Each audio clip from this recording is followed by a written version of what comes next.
యేసయ్య పాతాళానికి వెళ్ళి అక్కడ సువార్త ప్రకటించారని మీకు తెలుసా?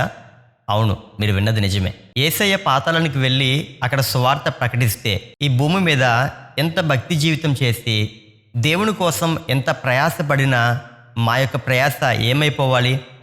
ఒకవేళ ఇక్కడ మేము ప్రయాసపడ్డాము, మాతో పాటుగా పాపం చేసిన వారు కూడా చాలామంది ఉన్నారు.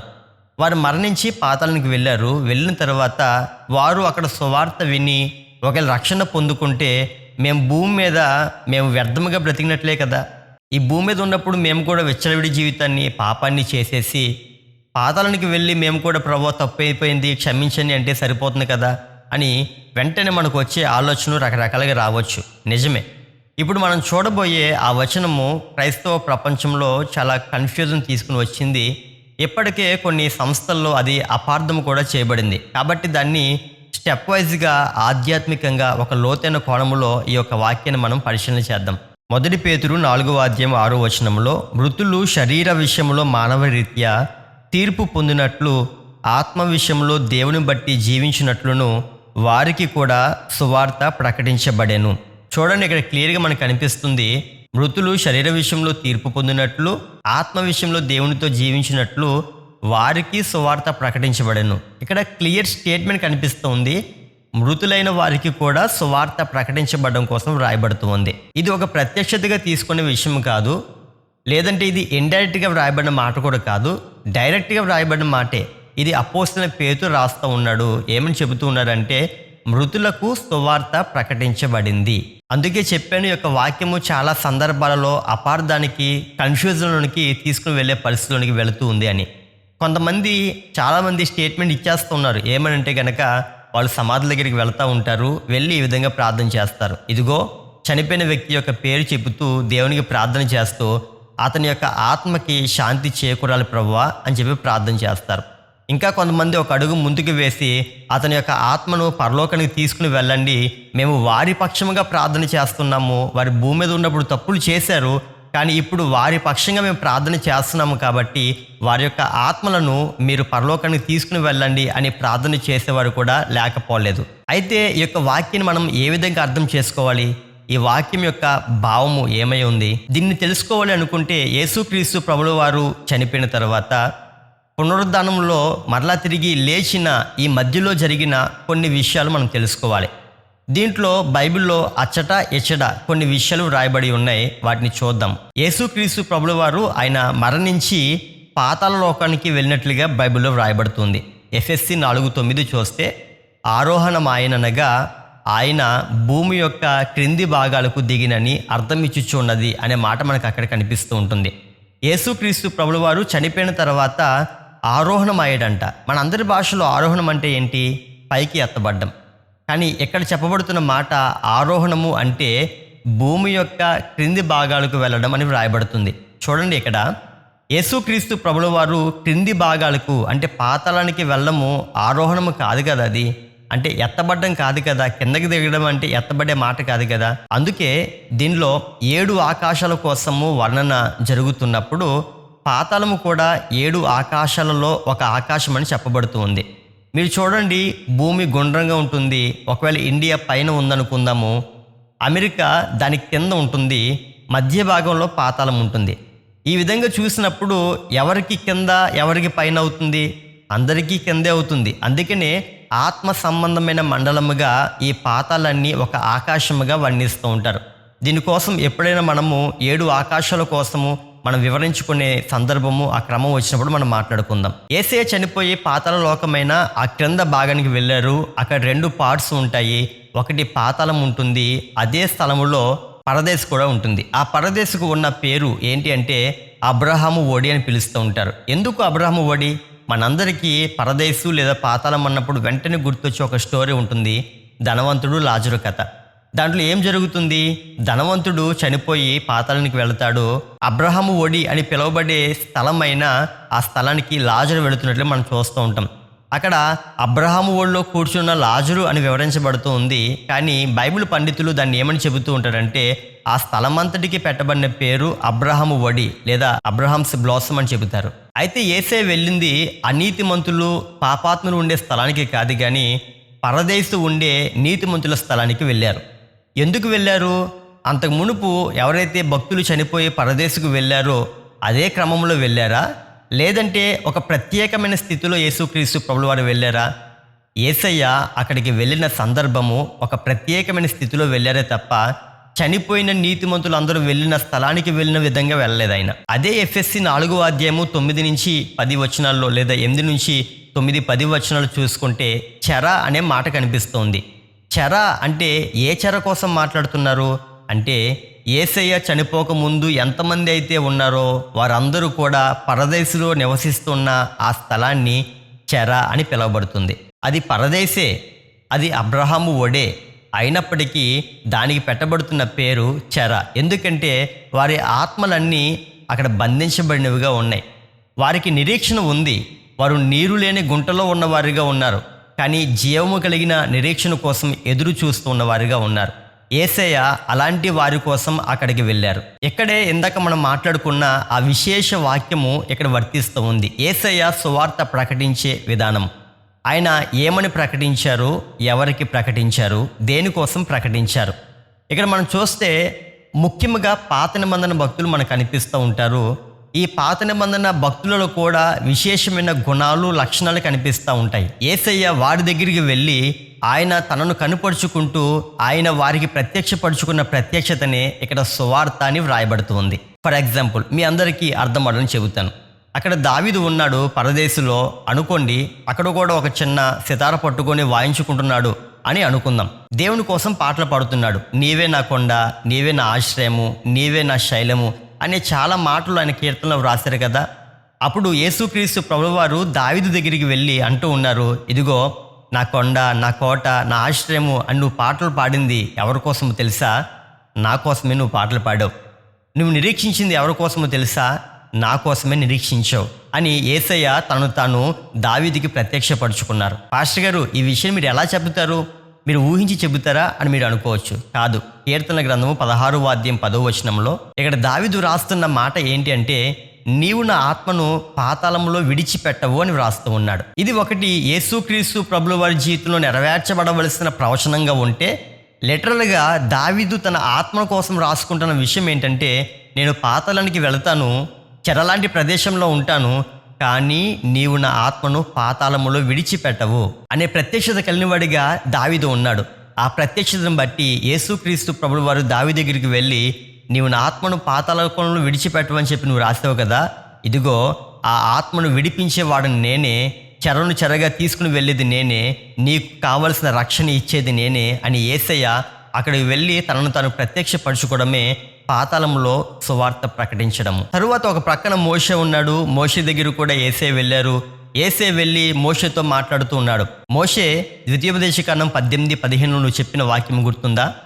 నా వంటి ఒక ప్రవక్తను దేవుడు మీలో పుట్టిస్తాడని నువ్వు రాశావు. నీ వంటి ఒక ప్రవక్త ఎవరో తెలుసా?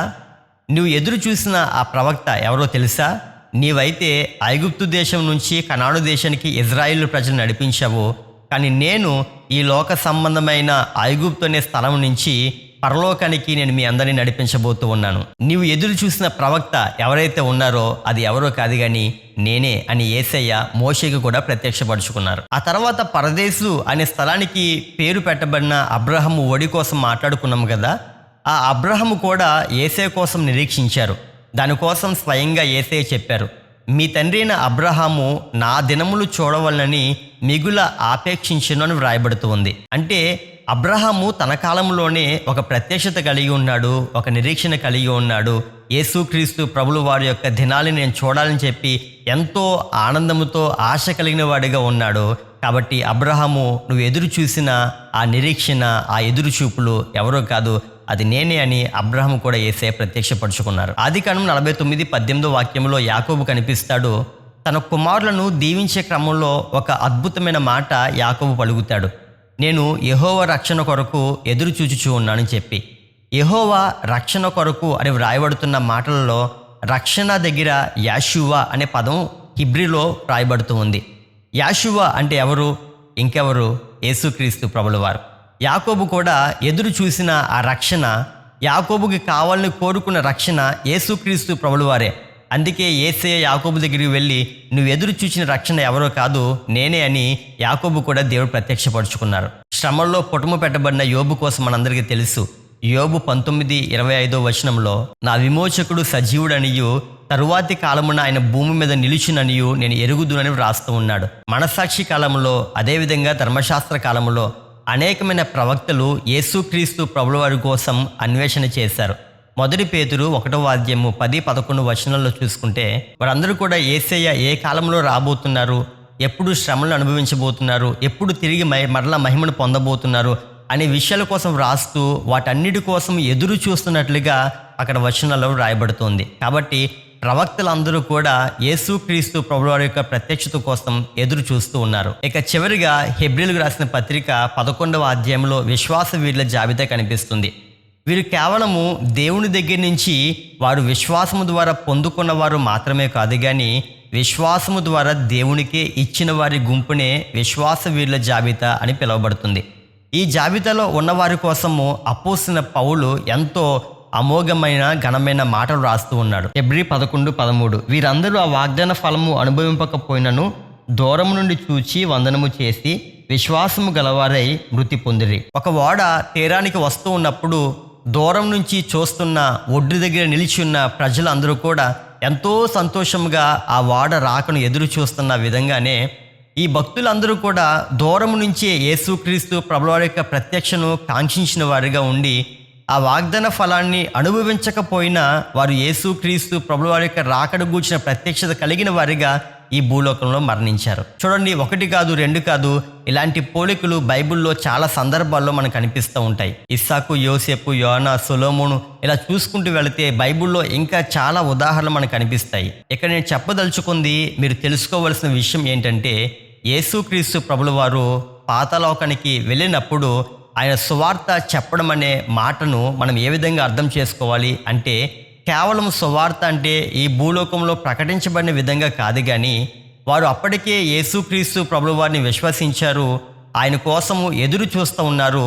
ఆయన ఏ కోణంలో వస్తారో తెలియదు, కానీ వారైతే ఒక నిరీక్షణ కలిగిన వారిగా ఉన్నారు. కాబట్టి యేసుక్రీస్తు ప్రభుల వారు తనను తాను వెళ్ళి ఆయన ప్రత్యక్షపరుచుకున్నారు. అంటే మృతుల దగ్గరికి వెళ్ళినప్పుడు కూడా ఆయన తనను తాను దేవునిగా ప్రత్యక్షపరుచుకొని, నేనే మీకు విడుదల కలుగు చేసేవాడిని, నేనే మీకు రక్షణ ఇచ్చేవాడిని, నా ద్వారానే మీకు కూడా పరలోకం వస్తుంది అని తెలియచేయడమే అక్కడ సువార్తగా భావించబడుతుందే తప్ప పాపులైన వారికి మరలా తిరిగి దేవుడు రక్షణ ఇస్తాడు అనే అభిప్రాయంలోనికి మనం వెళ్ళకూడదు. కాబట్టి యేసయ్య పాతాళానికి వెళ్ళి సువార్త ప్రకటించడం అంటే ఏంటో మీకు అర్థమైందని నేను అనుకుంటున్నాను. ఓకే, యేసయ్య తను వారికి ప్రత్యక్షపరుచుకున్నాడు. తర్వాత ఏం జరిగింది? ఎఫెసీయులకు రాసిన పత్రిక 4:8-9 మనం చూసుకుంటే ఆయన చెరను చెరగా పట్టుకొని పోయిను అని వ్రాయబడుతుంది. చెరను చెరగా పట్టుకొని అంటే పాత నిబంధన భక్తులు అందరూ కూడా పాతాళ లోకంలో ఉన్న వారు బంధించబడిన ఆత్మల వలె ఒక చెరలో ఉన్నవారిగా అక్కడ ఉన్నారు అని ఇందాక మాట చదువుకున్నాం మనము. అదే చెరను చెరగా తీసుకొని అంటే పరదైసులో ఉన్న వారందరినీ తీసుకొని ఆయన మరొక స్థానానికి వెళ్ళినట్లుగా చూస్తున్నాం. ఆ ప్లేస్ ఎక్కడుంది అంటే అపోస్తలుడైన పౌలు కొరింథీయులకు రాసిన పత్రికలో 2 కొరింథీ 12 వివరిస్తున్నప్పుడు నేను 3వ ఆకాశంలోనికి, నేను పరదేశంలోనికి వెళ్ళాను అని చెబుతూ ఉంటాడు. అంటే పరదేశం ఎక్కడ ఉంది? 3వ ఆకాశంలో ఉందని మనందరికీ అర్థమవుతుంది. దేవుడు భూమి కింద ఉన్న పాతాళంలో ఉన్న పరిశుద్ధులైన భక్తులందరినీ కూడా విడిపించి ఆయన వారందరినీ తీసుకొని ఆయన 3వ ఆకాశంలో పెట్టి ఉన్నట్లుగా వాక్య సందర్భముగా మనందరం అర్థం చేసుకోవచ్చు. మీ అందరికీ ఇప్పుడు ఒక డౌట్ రావచ్చు, పాస్టర్ గారు, ఇప్పుడు దేవుని రాకడ ఆలస్యమయ్యి మనం చనిపోతే ఎక్కడికి వెళతాము అని చెప్పి. మనమందరము చనిపోతే పరదేశంలోనికి వెళతాం. యేసుక్రీస్తు ప్రభుల వారు 3వ ఆకాశంలో పెట్టిన పరదేశం ఏదైతే ఉందో ఆ పరదేశు అనే స్థలానికి నీతిమంతుల ఆత్మలు చేరతాయి. కొంతమంది పాస్టర్స్ లేదా విశ్వాసులు చెబుతున్నప్పుడు నేను వినిన కొన్ని విషయాలు మీకు చెప్పాలని నేను ఆశపడుతూ ఉన్నాను. యేసుక్రీస్తు ప్రభుల వారు చనిపోయి పాతాళ లోకానికి వెళ్ళిన తర్వాత 3 రోజులు ఆయన ఏం చేశారు, ఆయన 3 రోజులు ఆయన చేసిన పని ఏమిటి అని వివరించుకుంటూ వచ్చే సందర్భంలో మరి ప్రాముఖ్యంగా ఈస్టర్ రోజున చెప్పే వర్తమానంలో నేను వినిన కొన్ని విషయాలు ఏంటి అంటే, యేసయ్య చనిపోయిన తర్వాత పాతాళానికి వెళ్ళారు. ఆ పాతాళానికి వెళ్ళిన తర్వాత సమాధిలో లేదంటే పాతాళంలో ఉన్న అపవాది అయిన సాతానికి యేసుక్రీస్తు ప్రభుల వారికి ఘోరమైన భీకరమైన యుద్ధం జరిగింది. ఆ ఘోరమైన భీకరమైన యుద్ధములో అపవాది అయిన సాతాను వచ్చి యేసయ్యను కొడితే యేసయ్య వెళ్ళి సాతాను కొట్టి సాతాను వచ్చి యేసయ్య వీళ్ళిద్దరి మధ్య చాలా ఘోరమైన భయంకరమైన యుద్ధం జరిగింది. చివరికి సాతాను మీద యేసయ్య జయం పొందుకున్నాడు అని గట్టిగా అరుస్తూ చెప్పారనమాట. నేను ఆ మాట విన్నప్పుడు నాకు చాలా ఆశ్చర్యం వేసింది. అసలు దేవునికి సాతానికి యుద్ధం ఏంటండి? దేవుడు అనుకుంటే సాతాన్ని చాలా సింపుల్గా ఓడించగలుగుతారు. వాళ్ళిద్దరికి మధ్య జరిగింది యుద్ధం కాదు. దేవుడు పాతాళానికి వెళ్ళిన తర్వాత అక్కడ కూడా పరిచర్య చేశారు. ఏ పరిచర్య? పాత నిబంధన భక్తులకు యేసయ్య మరణించడానికి ముందు ఉన్న వారందరూ కూడా సువార్త చెప్పడమే, లేదంటే తను ప్రత్యక్షపరచుకోవడమే ఆయన ఒక పరిచర్యగా భావించి అక్కడికి వెళ్ళారు. ఈ 3 రోజులు జరిగిన విషయం అక్కడ జరిగిందని మనం వాక్యానుసారంగా చూసుకోవచ్చు. కానీ చాలామంది ఈ విధంగా తప్పుడు ప్రచారాన్ని వాళ్ళకి ఏ విధంగా వివరించాలో తెలియక ఎక్కడ కూడా ఒక హీరోయిజం చూపించడంగానే చూపించడం ప్రయత్నం చేస్తూ ఉంటారు. కానీ అది సరైన పోలిక కాదు. మీలో కూడా ఇప్పటికే ఈ వివరణ చాలామంది వినుండొచ్చు. యేసుక్రీస్తు ప్రభుల వారి యొక్క ఆగమన ప్రకాశం చేత ఈ భూమి అంతా కాలిపోబోతుంది. ఆ సమయంలో అపవాదిని ఒక దూత వచ్చి ఒకే ఒక దూత వచ్చి బంధించి పాతాళ లోకంలో పడవేస్తానని రాయబడుతుంది. కేవలము దేవుడు నియమించిన సృష్టించిన మరొక దూత, ఒకే ఒక దూత వచ్చి సాతాన్ని పట్టుకుని బంధించి పడవేస్తూ ఉంది. అలాంటిది దేవునితో యుద్ధం చేయగలుగుతుందా? సాతాను దేవునితో ఫైటింగ్ చేయగలుగుతూ ఉంటుందా? అసంభవం. ఇలాంటి మరిన్ని లోతైన విషయాల కోసం మన స్వరూప్ బీపీహెచ్ ఛానల్ను సబ్స్క్రైబ్ చేసుకోండి. మీరు ఒక చిన్న లైక్ చేయడం ద్వారా ఈ వీడియో చాలామందికి రీచ్ అవుతుంది. అదేవిధంగా మీ క్రైస్తవ గ్రూపులలో మీ కుటుంబ సభ్యులకు ఈ వీడియోను ఖచ్చితంగా షేర్ చేయండి. ఎందుకంటే ఈ సత్యము అందరికీ వెళ్ళాలి, అపార్థాల్లోంచి బయటికి రావాలి. అందరికీ వందనాలు. Praise Lord. May God bless you.